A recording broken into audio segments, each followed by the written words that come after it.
There's all kinds of behind the scenes. We've got a bit of an audible. Wednesdays with Wade is going to feature QB1 Kellen Mond. Is that right? Yeah. Yeah. So, and I think Kellen might be ready to go. Sliding in to pick up the slack for the head coach, Kellen Mond, QB1 of the San Antonio Brahmas, joining us here on the Blitz, filling in on Wednesdays with Wade. Kellen, we talked to you a couple of weeks ago as training camp was getting underway, and you told us then you were trying to go earn that job. You did. What was the quarterback battle like for you? Before I answer that, I want to say welcome to Wednesdays with Kellen. I know, but honestly, it's amazing, and I think that was kind of like I said, my primary goal here. One of the first things I talked to Mark Lillibridge about was if I get the opportunity, if I play the best, are you going to make me the starter? And sometimes when you get into the NFL, you kind of deal with guys being paid more than you, or maybe draft picks. And so everyone's kind of on a clean slate, and I just wanted a fair opportunity here. And, I played really well week 1, played really well week 2, and only got better into week 3. And, me and the receivers and, we were clicking on all cylinders. And, again, today, we had another phenomenal day of practice. So we're only going to get better. Kellen, that brings up a good point. When you get in there, I'm assuming you're throwing to a bunch of guys that you've never thrown to before, playing with some guys you haven't seen or had any affiliation with. How difficult is that to get used to those guys? Is it a hard thing to do? It's definitely hard, but I think we have a lot of fast learners. We have a lot of guys who have either experience in this offense or they've experienced other NFL offenses.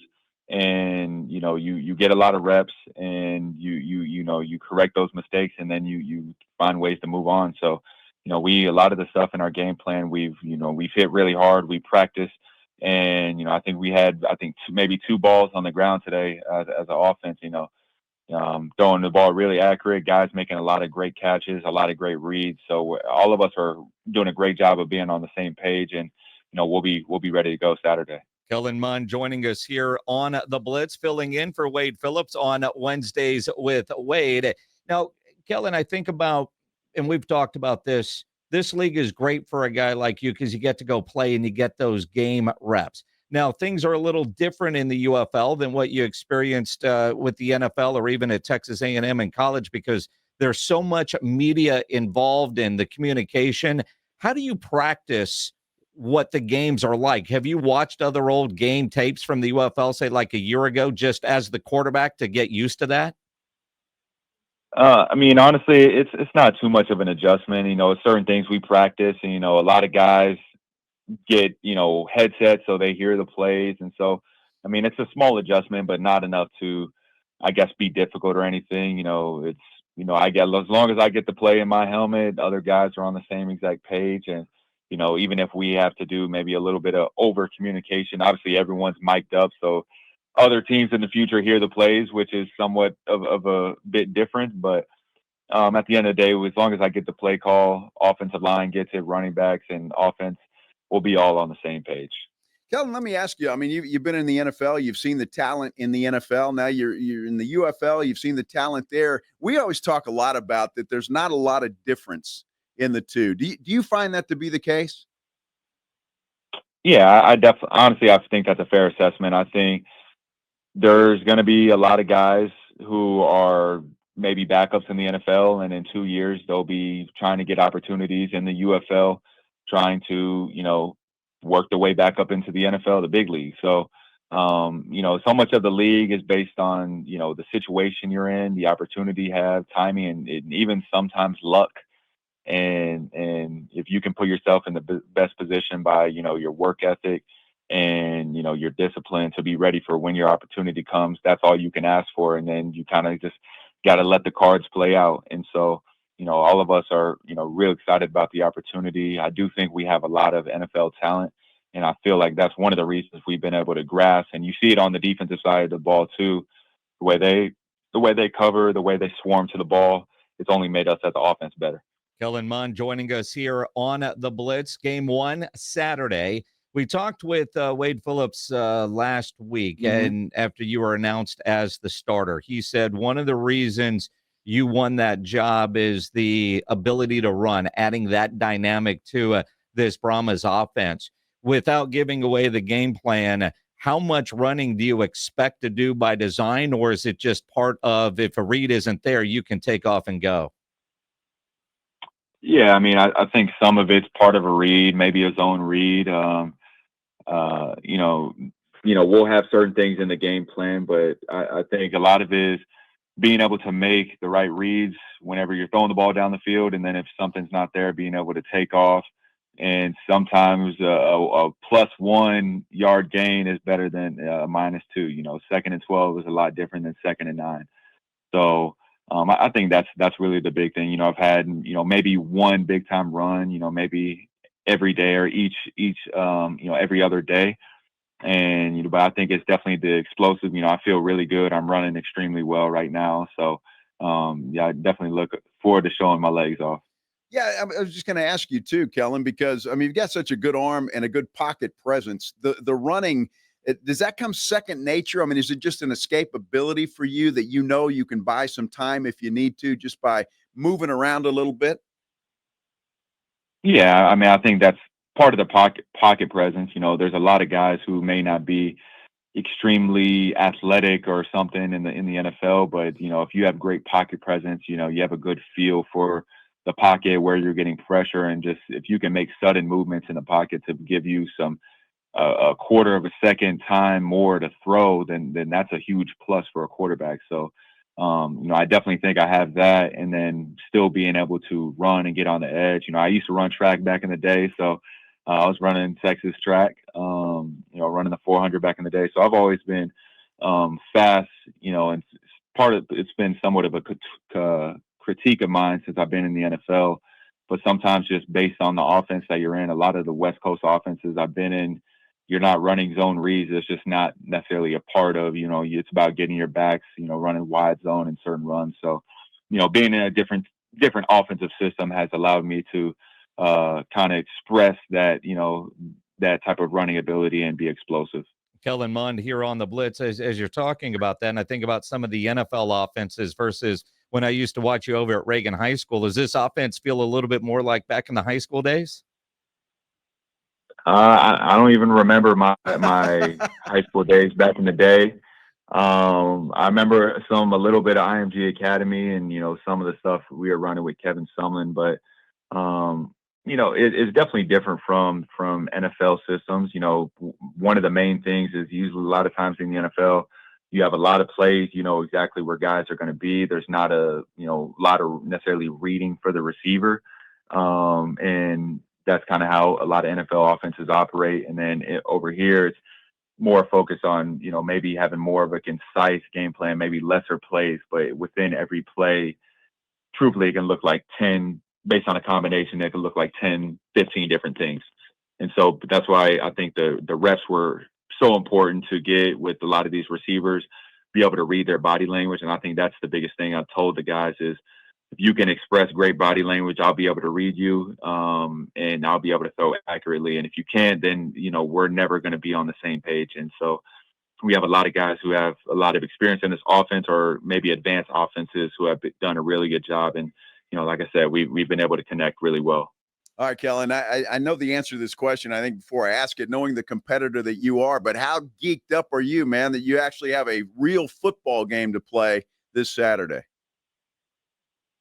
I mean, it's the best feeling in the world. I think, I've kind of expressed to a lot of people that I haven't played a full game of football since 2020, my last year when we were number 4 team in the country, playing in the Orange Bowl against North Carolina. So, a lot of times in the NFL, you don't really get those situations. You don't get to finish a half, finish a game, and you have to go win games or sustain drives. It's a little bit different.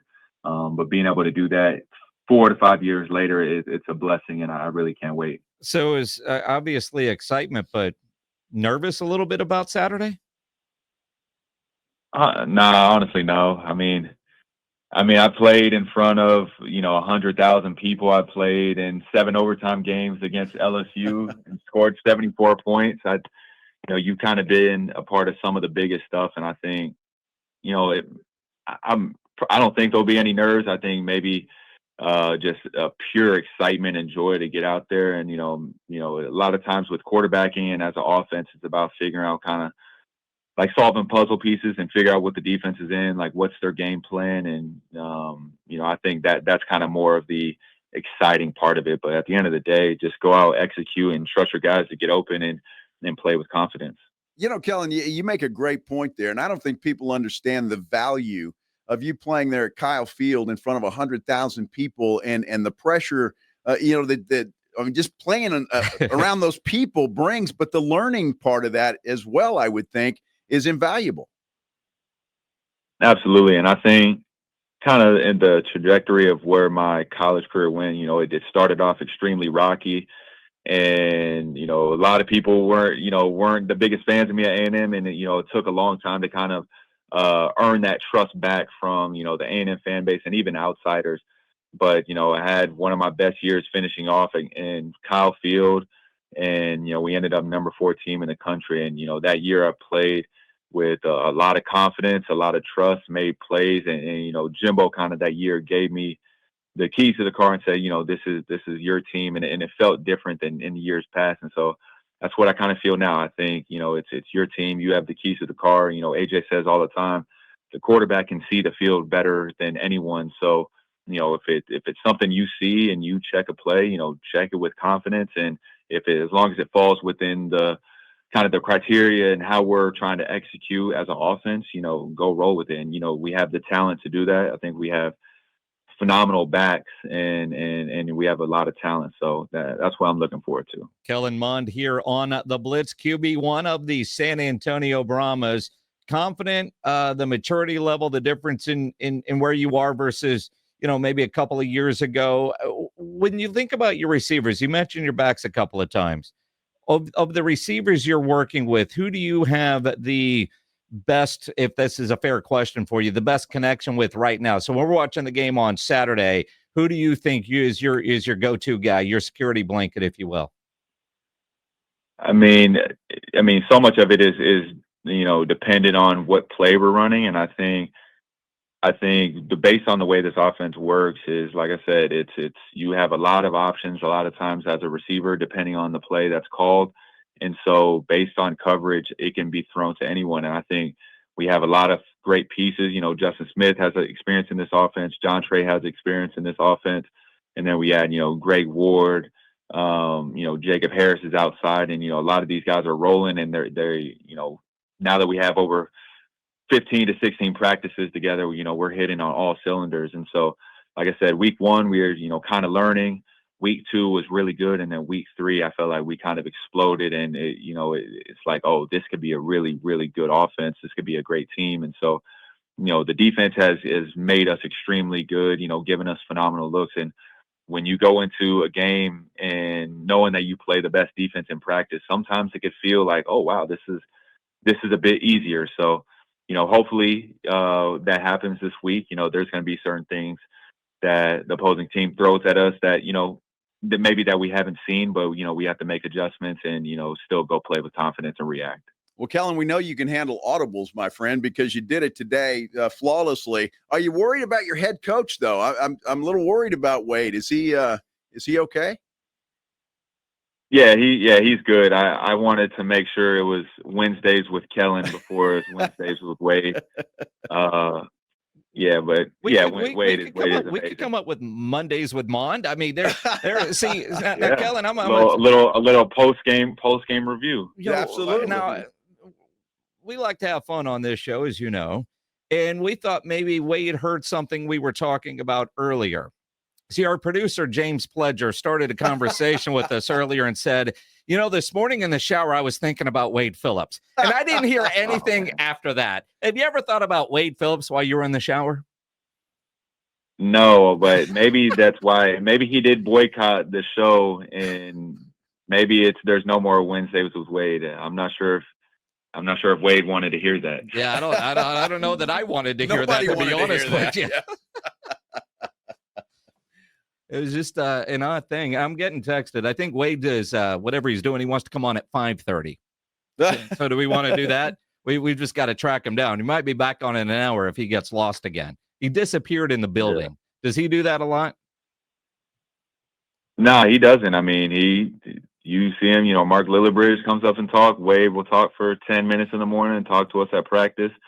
But I do think one of the great things is, Wade doesn't necessarily have to be that up in front and talking and making sure. I think we have a lot of great leaders on the team, a lot of vocal guys, a lot of guys talking, mess to the other team, a lot of, I was going to say a bad word, but yeah, talking mess to the other side. And so, it's a lot of competitive nature. And I think we have a lot of mature, really disciplined and, really hardworking players. And, he kind of allowed us to take the reins of the team, and the best leaders on the best teams are usually coming from the players. So I think that's something that Wade notices, and so it's no surprise that they had one of the best teams in the league last year, and I look forward to being that component to hopefully get us over that hump. Well, good luck to you, Kellen, throughout the year, especially Saturday to start things off, man. I hope you have a great season. We really do. Awesome. I appreciate y'all. Appreciate you. Kellen Mond, quarterback one of the San Antonio Brahmas, running the scramble drill to perfection. Yes. And I am perfect.